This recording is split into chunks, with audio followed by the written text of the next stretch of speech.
Hey guys, we just finished our workout and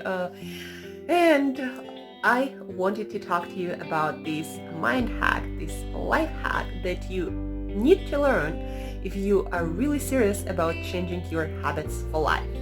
Why I'm so good with creating healthy routines and habits no matter where in the world I am? Because I use this trick or life hack or health hack. What's that hack? A little story. Have you heard about Google? So it's an amazing company. I visited their offices in Europe and in LA. And their offices are famous for offering a lot of free food. There is like cafeteria and then there are snack bars, snack stations all over the place. So at some point, they noticed then when they employed people would put on 10, 15 pounds of weight over the next like 2, 3, sometimes 6 months.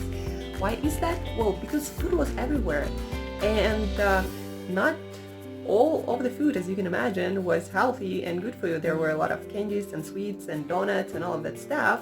So what they decided to do in Google to make their employees healthier, because obviously getting fatter employees is not really a productivity hack.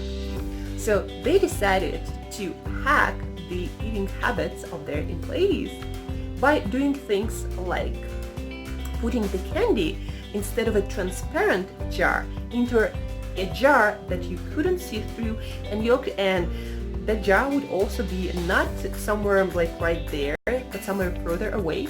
So the candy, the not so healthy options were still there, but they were a little bit away and you had to look for them. And in some cases, the amount of candy that was eaten reduced by 80-90%. And so obviously the eating habits improved, healthier options were made more available, and so people in Google started eating healthier without having to think about any healthy eating behaviors whatsoever. Everything was designed for them. So what you can do, and I do all the time, is no matter where you are, you can, by the way, listen to more details on my podcast, Food School Smarter, Stronger, Leaner podcast. So whenever you are somewhere, you are in your house, design your environment to support your eating habits, not to work against you. So, for example, I'm in Syria, just arrived to this hotel. And if you travel, you know that in every hotel they have those snack bars or, whatever you call them.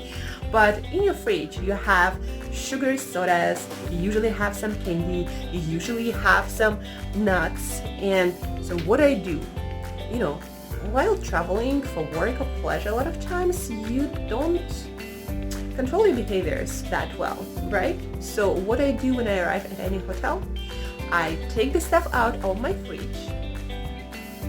So guys, I take this stuff, Coca-Colas, candies, sugary nuts, like sugary juice. I put that stuff out of my fridge, and in my fridge there were more options before, like I had my dinner yesterday, but anyhow, in my fridge I put nuts, all sorts of nuts and seeds that are very convenient. I also have like bell peppers, and I have dark chocolate that is completely sugar-free. I have flax seeds here, and also I got water. I separated the teas, that I actually drink, like for example peppermint tea. I got some seafood, some sardines, and also I got some tuna. So yeah, that's what I have here. And again, the rest of the stuff I took out of my fridge and made it invisible for me. I would actually go and ask to take this stuff out of your room so you don't have any temptation to go for it. Design your environment so it supports your habits. So if you're not planning to eat candy, why is the candy in your house? Like, why? Our brain knows that the candy is there. And so whenever you feel stressed, and if you have this habit that I had also to go for food, not best for you food, when you feel stressed or under pressure or anxious or something, if If candy is in your house, you're gonna eat that candy. You're gonna eat that whole gallon of ice cream instead of a couple of, I don't know, spoons or whatever. So don't keep it in your house. Another hack,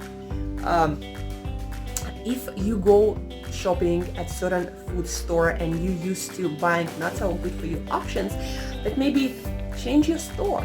Maybe it's gonna be a little bit further. Well then, do the planning, shop just once a week or twice a week. That's also gonna work for you. And that's how also you can change your environment to make it work for you, not against you. Again, listen for more details on Food School Podcast. I brainstormed so many ideas and shared so many stories. So check it out, guys. Let me know. And again, my most useful hack from my personal practice and my coaching career is designing my environment to support my habits, not to work against my willpower. Guys, it's really, really powerful. If you learn how to do it, and if you don't know how to do it, schedule our free call where I can walk you through in your life specifically. So it's the most powerful hack to create any habit you want to do consistently. It's gold, guys. It's really gold. So use it and lose it.